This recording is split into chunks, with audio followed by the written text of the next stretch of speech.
হরে কৃষ্ণ কৃষ্ণ কৃষ্ণ হরে হরে, হরে রাম রাম রাম হরে হরে। নমস্কার, আমার সকল সনাতনী ভক্তবৃন্দদের জানাই শ্রী রাধিকা চ্যানেলের পক্ষ থেকে সফলা একাদশী সম্পর্কিত আরও একটি ভিডিওতে স্বাগতম। ভক্তবৃন্দ, আজকের এই ভিডিওতে আমি আপনাদের কাছে আলোচনা করব যে আমার এর পূর্ববর্তী ভিডিওতে এক ভক্ত কমেন্ট করেছিলেন যে একাদশীতে কি আহার করে একাদশীর ব্রত করা যায়, আর সেই ভক্তের কমেন্টের উত্তর দিতে গিয়ে আজকের আমার এই ভিডিও। এবং এই ভিডিওর মধ্য দিয়ে আপনারা জানতে পারবেন এই একাদশী তিথিতে বা যে কোনো একাদশী তিথিতে কি কি আহার করা যায় বা কি কি বর্জন করা যায় বা কোন দ্রব্যগুলির ওপরে আমাদের নিষেধাজ্ঞা রয়েছে। এছাড়াও একাদশী তিথিতে কেউ যদি কোনো আহার গ্রহণ করে ব্রত পালন করে তাহলে সেক্ষেত্রে কি সংকল্প মন্ত্র কোনো আলাদা হয়, সব কিছুই আজকে আপনাদের কাছে আলোচনা করব। প্রথমত বলি যে পৌষ মাসের কৃষ্ণপক্ষের একাদশীর নাম হচ্ছে শ্রী শ্রী সফলা একাদশী ব্রত। ব্রহ্মবৈবর্ত পুরাণে শ্রীকৃষ্ণ এবং অর্জুন সংবাদে এই সফলা একাদশী ব্রত মাহাত্ম্য কথা বর্ণিত হয়ে আছে, যা আমরা এর পূর্ববর্তী ভিডিওতেও আমরা পাঠ করেছি বা আপনাদের কাছে প্রদান করেছি ভিডিও। তবুও বলি, এই সফলা একাদশীর মাহাত্ম্য কথা ব্রহ্মবৈবর্ত পুরাণে বর্ণিত আছে।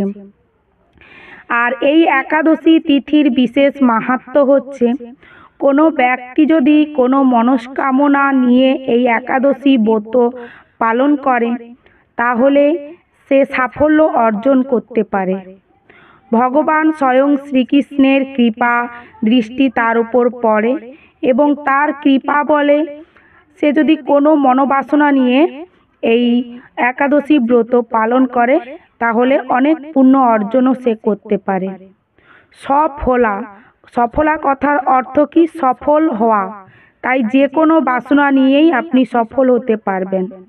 শুধু মনোবাসনা নিয়ে কেন, কোনো ব্যক্তি যদি অজান্তেই এই একাদশীর ব্রত করে তাহলে কিন্তু তার অনেক পুণ্য অর্জন হয় এবং রাজসূয় যজ্ঞর ফলও লাভ হয়, যা আমরা একাদশীর ব্রত মাহাত্ম্য অর্থাৎ এই সফলা একাদশীর ব্রত মাহাত্ম্য কথা পাঠে আমরা জেনেছি যে লুম্ভক তিনি কিন্তু বিপদগামী হয়ে গেছিলেন, তিনি দুরাচারী, নারীগামী ইত্যাদি হয়েছিলেন। কিন্তু পরবর্তীকালে আমরা জানি এইরকম ব্যক্তির ঠাঁই হয় নরকে। কিন্তু ভগবান স্বয়ং শ্রীকৃষ্ণের কৃপা দৃষ্টি তার উপর পড়েছে, কারণ অজান্তেই তিনি কিভাবে এই ব্রত পালন করেছেন যা আমরা পাঠে জেনেছি। তবুও বলি, কেউ যদি নতুন হয়ে থাকেন এই চ্যানেলে অবশ্যই দেখবেন।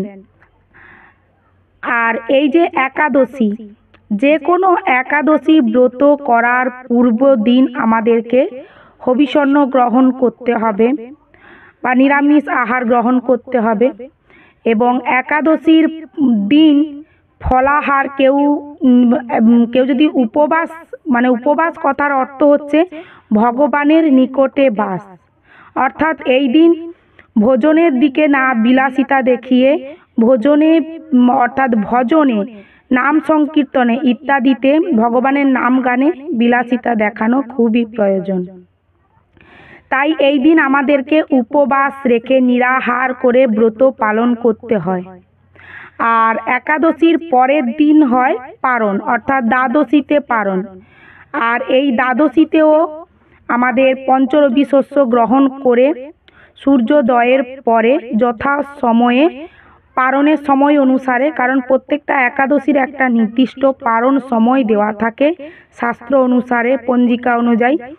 সেই রকম শাস্ত্র অনুসারে যে যার নির্দিষ্ট জায়গায় পারণ অনুযায়ী আমাদের পারণ করতে হয়। তবে এই পারণে অবশ্যই আমাদের পঞ্চরবি শস্য গ্রহণ করতে হয়। আর পঞ্চরবি শস্য কী প্রকারের তাও এর পূর্বের ভিডিওতে দেওয়া আছে, তবুও তালিকা এই স্ক্রিনে দেওয়া থাকবে নতুনদের জন্য। আর এখন আমার আলোচনা হচ্ছে, যে ভক্ত কমেন্ট করেছিলেন যে একাদশীতে কি আহার করে ব্রত করা যায়। এক্ষেত্রে বলি, যেনারা পারবেন না, যে যার শরীরের কন্ডিশান তো সবার সমান হয় না, এক্ষেত্রে শরীরের কন্ডিশান অনুযায়ী আপনি একাদশীতে আহার করে আপনি অবশ্যই ব্রত পালন করতে পারবেন। তবে সেই আহার কিন্তু কোনো রবি শস্য নয়, কারণ একাদশীতে সম্পূর্ণভাবে পঞ্চরবি শস্য বর্জনীয়। এক্ষেত্রে আপনি অবশ্যই ফলাহার করতে পারেন, ফল, দুধ, দই এগুলো আপনি গ্রহণ করতে পারেন, বা মিষ্টি আলু, কুমড়ো, বিভিন্ন সবজির তরকারি গ্রহণ করতে পারেন। তবে এই দিন সর্ষের তেল বর্জনীয়, কারণ সর্ষে হচ্ছে তৈল জাতীয়, তো পঞ্চরবি শস্যের মধ্যে পড়ে যাচ্ছে, তাই এই দিন আমাদের সূর্যমুখী তেল বা বিশুদ্ধ ঘিয়ের তৈরি খাবার খাওয়া উচিত।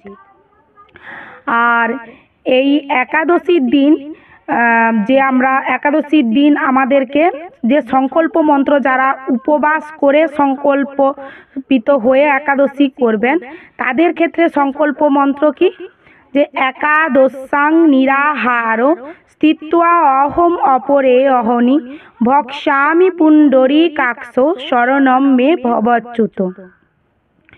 মানে কি, এক্ষেত্রে ভগবানের নিকটে আমাদের সংকল্পবদ্ধ হতে হবে যে হে পুণ্ডরীকাক্ষ, হে অচ্যুত, আমি একাদশীতে উপবাস পূর্ব পরদিন আহার করব।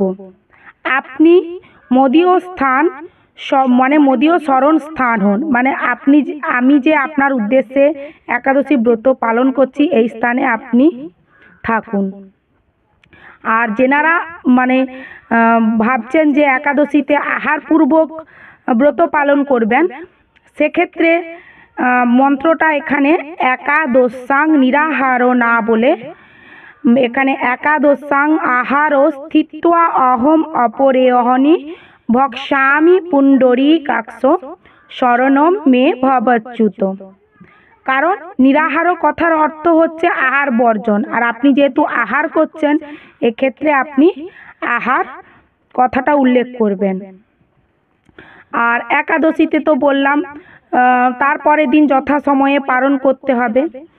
আর এই একাদশী মানে আমাদের সারা বিশ্বের 150টি স্থানের এই সফলা একাদশীর পালনের তালিকাও প্রদান করা আছে, নতুন হয়ে থাকলে অবশ্যই দেখবেন।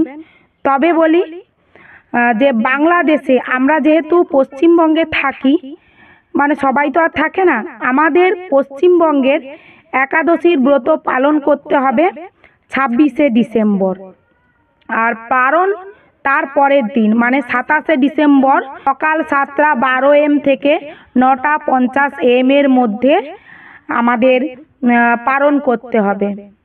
আর বাংলাদেশের ক্ষেত্রে একই দিন 26শে ডিসেম্বর ব্রত পালন করতে হবে। আর ব্রত পালন হচ্ছে সকাল 7:42 থেকে, মানে পরের দিন দ্বাদশীর দিন সকাল 7:42 থেকে 10:06 মধ্যে পালনটা করতে হবে। পালনের এবারে অনেক সময় রয়েছে, তাই আপনারা যথাসময়ে পঞ্চরবি শস্য গ্রহণ করে পালন করবেন। এছাড়াও আরও 148টি দেশের আমাদের মানে সারা বিশ্বের সমস্ত জায়গার পালন তালিকা দেওয়া আছে। যাই হোক, আমাদের একাদশীর ব্রত যে আমরা পালন করব, এই পালনে কিন্তু আমাদের হরলিক্স, চিয়া সিডস, ওটস, যে কোনো চালের তৈরি খাবার, গমের তৈরি খাবার, গম, বাজরা, ভুট্টা এগুলো বর্জন করতে হবে। আর একাদশীর পারণ মন্ত্র থাকে, একাদশীর পারণ মন্ত্র হচ্ছে অজ্ঞান তিমিরন্ধস্য ব্রতে নানেব কেশব প্রসীদ সুমুখ নাথ জ্ঞান দৃষ্টি প্রদ ভব। মানে কি, এর অর্থ কি, যে হে কেশব, আপনি পালন করবেন এই বলে, হে কেশব, আমি আপনার কৃপা দৃষ্টিপূর্বক নিরাহারভাবে কেউ যদি আহারপূর্বক করেন বলবেন আহার করে বা আহারভাবে একাদশী ব্রত পালন করেছি। আপনি কৃপাপূর্বক আমার এই আপনার কৃপা দৃষ্টি আমার উপর প্রদান করুন। হে কেশব। কেশব অর্থাৎ ভগবানকেই বোঝানো হয়, ভগবানের অনেক নাম, এখানে কেশব অর্থাৎ ভগবানকেই বোঝানো হয়েছে। এইভাবে একাদশী ব্রত সম্পন্ন করতে হবে। আর এই একাদশী দ্বাদশীর দিনও আমাদের নিরামিষ আহার গ্রহণ করতে হবে। আজকের ভিডিও এখানে সমাপ্ত। দেখা হচ্ছে পরবর্তী ভিডিওতে। যদি আরও কারো কিছু কোনো প্রশ্ন থাকে অবশ্যই কমেন্ট বক্সে কমেন্ট করবেন। হরে কৃষ্ণ, রাধে রাধে।